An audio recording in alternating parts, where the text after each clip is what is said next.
আপনি কি এই সুন্দর হাতের কাজটি শিখতে চান যা প্লাস্টিক বোতল এবং গিল্টার পেপার দিয়ে তৈরি? তাহলে আসুন আমার সাথে এই ভিডিওটি দেখুন।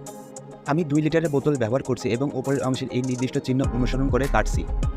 এরপর এটিতে 34/5.5 পরিমাপের একটি গিল্টার পেপার আঠা দিয়ে আটকে দিচ্ছি। আমি এখানে যে আঠাটি ব্যবহার করেছি তা হলো সিলিকন আঠা। এটুকু করে আমি এখানে বোর্ডে একটি বৃত্ত কেটেছি। পরিমাপগুলো স্ক্রিনে দিয়েছি, ভালোভাবে লক্ষ্য করুন এবং পেন্সিল বা কলম দিয়ে চিহ্নিত করুন। এখন আমি এখানে ঢাকনা প্রস্তুত করছি।